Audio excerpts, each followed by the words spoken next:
PLC Network here with another unboxing. This time we have a new product here coming from a company called STABLEi. And that's like iPhone. So there's a little I at the end. So it's stable with a little letter, lowercase, I. And this is their S5 3-axis handheld gimbal for smartphones, both iOS and Android smartphones. And it's very affordable. So unlike some of the other options that typically run, say, $200, $300, $400, $500, $600, this one's gonna run you somewhere around $100. Sounds like a pretty good deal right there. So it's probably not gonna have the same quality of function, of course, as some of those more expensive gimbals, but it may actually surprise you. And might surprise us. So today that's what we get to do. We get to take this out of the box, see what it looks like on the inside, and go give it a field test and see what it looks like. Make our own decisions from there. So it operates using an app that you want to download to your phone. Again, it's iOS or Android devices. And that app connects to the stabilizer via Bluetooth, allowing you to be able to control it as you're capturing video. You're able to do all sorts of things with this app, like controlling the various different modes and whatnot. There's a button on the actual handle for that. But it has features like face tracking and zoom and focus and panorama, time lapse, and more. You know, you can switch it to different modes like beauty mode or sports mode, where you can track fast moving objects that are running by the screen. And the time to take a look at it is now. Before anything here, we have in a little instruction manual, it just says 3-axis gimbal stabilizer, contents, package list, disclaimer, warning, blah, blah, blah, blah, blah, safety operations. Then you got the get to know the stabilizer, the USB connection, moving the camera, checking balance. So all of your information is right there in the booklet so that you can get to know your gimbal and figure out how to use it. It comes with a very unique carrying case. Usually this would be, it'll look like this on both sides, but in this case it's actually cut to the actual shape of all the objects that's in the carrying crate case. So that's like I said, very unique. But hey, as long as it protects the stuff, that's all that matters. We have a USB to micro USB cable, and that's going to be for charging the device with.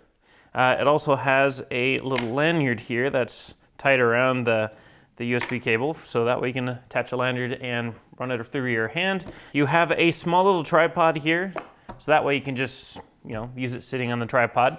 And then you have the gimbal. And it's able to attach to a variety of various different phones. I believe like the Note series might be a little bit too big, maybe not. Only one way to find out. But you have your zoom function right here on the handlebar. There's a little switch here that's to zoom in and zoom out with. On the back, you have a little button for taking pictures with. On the front here, you have 5 different functions here, well 3 really, and 2 LED lights. You have your battery level light, which is right here. You have your status little LED that's right here. You have just a thumbstick right here for moving it around with. You have your power button for turning it on and off, and of course your mode button. On the opposite side of the zoom controller here, you have a little flap that opens up and you have a micro USB and a full-size USB port here. The micro USB is going to be for charging this. You can connect this to the wall to charge it. You can connect it to a battery bank, of course.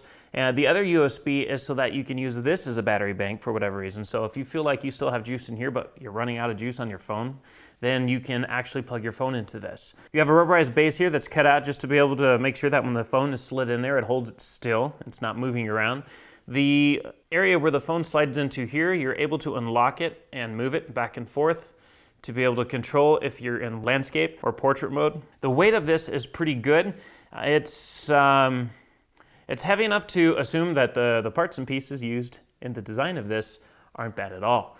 You have lots of different points of adjustment. Again, you have this knob up here you can loosen to be able to turn this around between landscape and portrait. These, the 2 arms, they just kind of slide out, so you can manually pull them out, slide your phone in, and slap them shut. You have an adjustment knob here, and that just controls the adjustment of this arm. Now, we definitely have seen gimbal models out there that are lighter in weight than this. But for the price, this is pretty good. But of course, the most important thing that we're all here to see is, what does it look like? So what we're gonna do is we're gonna get dressed for the cold weather outside and rush out there and go see what kind of film we can capture, and then you too can see what the results are like and make a decision on if this is something that maybe you might be interested in. We will of course have links in the description below for everything, but let's get to it. Let's see what this looks like. So as you can see, this is what it looks like as we're walking with the camera inside of the gimbal. It's not doing too good with the foot movements as we're stepping. So there is a little bit of a jitter or at least some vibration from each step. It does better when you're moving more so with the waist or your hands. So if the gimbal itself is moving around, like you can see here, as we're coming around this tree, we're still walking at the same pace, but a lot of this movement's coming from our hands and moving the gimbal around. So it's a little bit more fluid that way, but as we go back to just walking forward, you can see the bounce. This is another example here. We're kind of walking, even coming from the, going sideways like this. It's still picking up some jitter from each step, but it still looks pretty good, roughly. Now we're walking backwards with a nice slow step. So what you're seeing is the actual speed of the step. We are still getting a little bit of jitter. Some of that's actually coming from the camera itself. Right here we're doing the slow motion, and this is an effect from the app itself. When you enable it, it does automatically, it seems to bounce the resolution down to 720, even though the native resolution of the Samsung phone that we're using to do this with is 4K, and it's actually set within its internal, or it's a native app as 4K, but within this app, it kind of just takes over the resolutions depending on the mode you're in. And of course, we need some time lapse here, some fast moving frames there, and that's it. So again, it's not good for walking so much. This is definitely a stabilizer that's more for if you're standing in a place and just moving around to follow an object, coming around, like a bush or something like that, or a flower to focus on an item. Just not so much for walking, unfortunately. But so if you're looking for that, go for something more expensive than this. If you're looking for more static and just moving with the hands, this is actually a great affordable alternative if you're not looking to spend a lot of money. And that's it.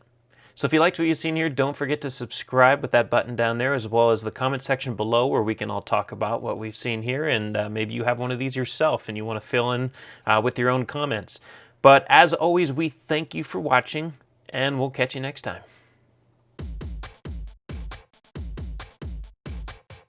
If you want to stay on top of all the latest and greatest, and or at least the gadgets we cover, remember to subscribe right here. Subscription button. Click it. You're going to want to. There's lots of videos, interviews, previews, all sorts of stuff. Button. Click it.